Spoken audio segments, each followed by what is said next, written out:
Deux étoiles filantes.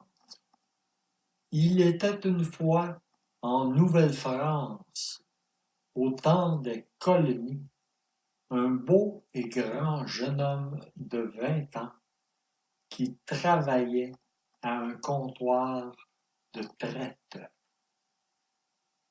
De par son emploi, Pierre occupait un rang hautement privilégié dans la société.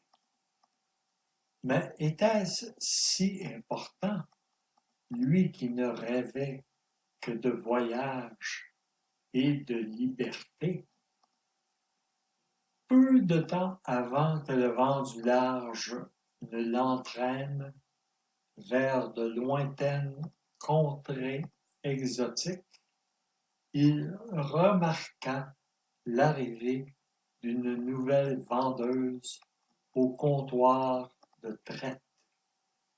Elle était plus que jolie, et son attitude calme et réservée, voire timide à la limite, ajoutait à son charme.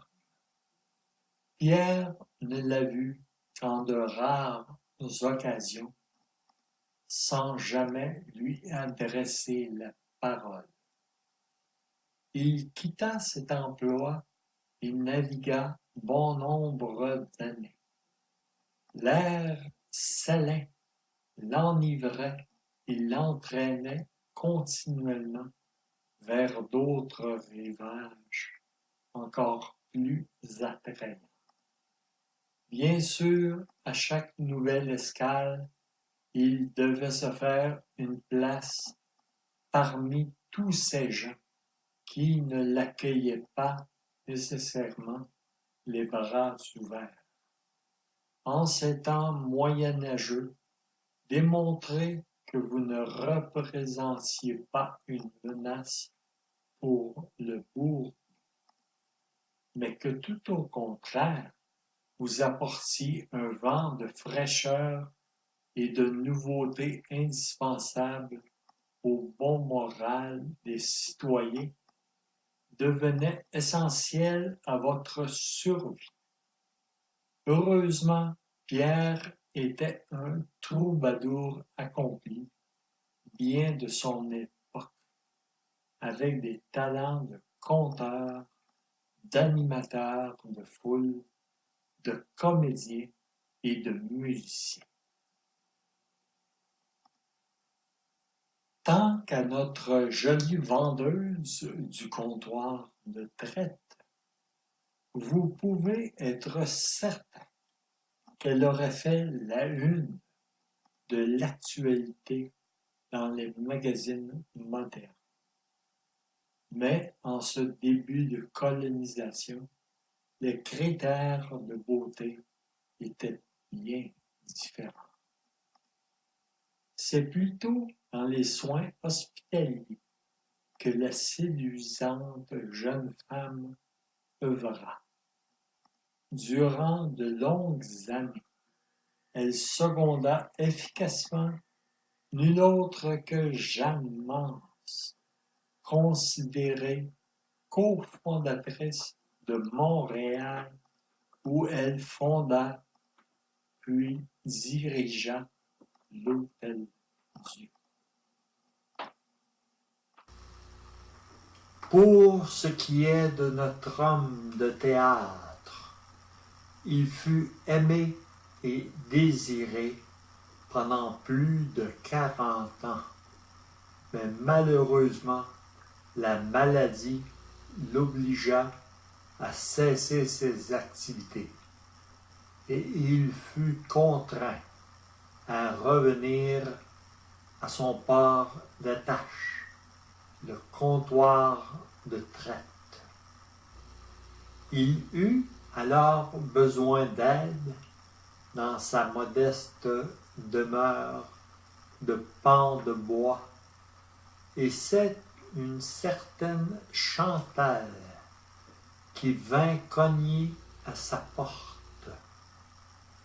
Bien qu'ils eurent passablement changé, il ne fallut que quelques secondes pour que Pierre reconnaisse la jolie vendeuse du comptoir de traite et que Chantal revoit le beau et grand jeune homme de 20 ans.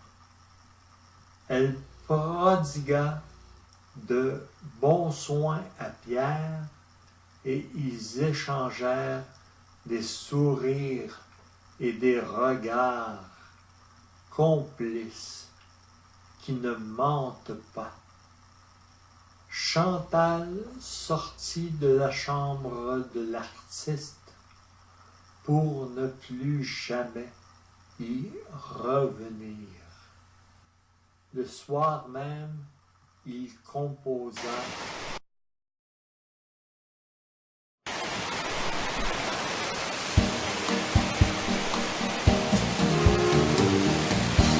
Je t'ai attendu bien longtemps, bravé les froids et les vents, pour devenir le complice de ton âme, ma tendresse.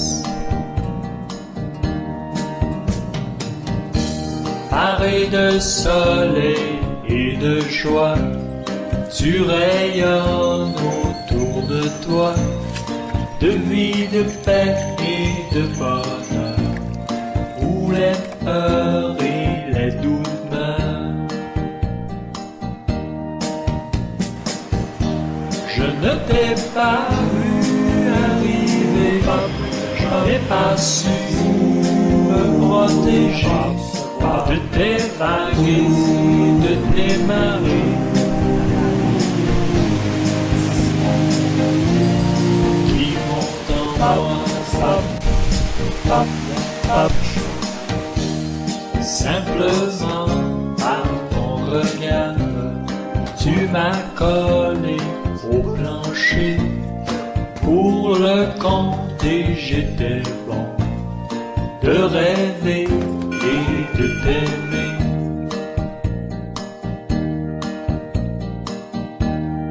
Douce sensible si fière, tu as pris soin de doser les ombres et la lumière de ton jardin ciel d'été.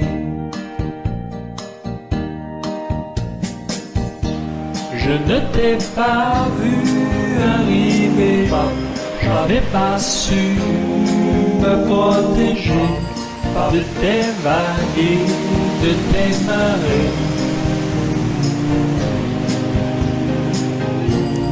Qui montent en moi, hop, hop, hop. C'est drôle de moi, j'aime encore, même de plus en plus fort. Tu as si bien chamboulé ma tête et tout les moulins de mon cœur. Hop, hop, hop, hop.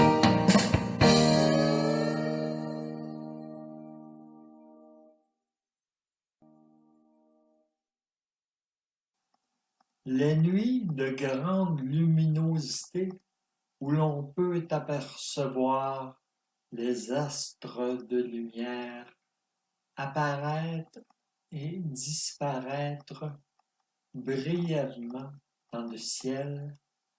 Pierre et Chantal ont toutes pensé pour leur étoile filante.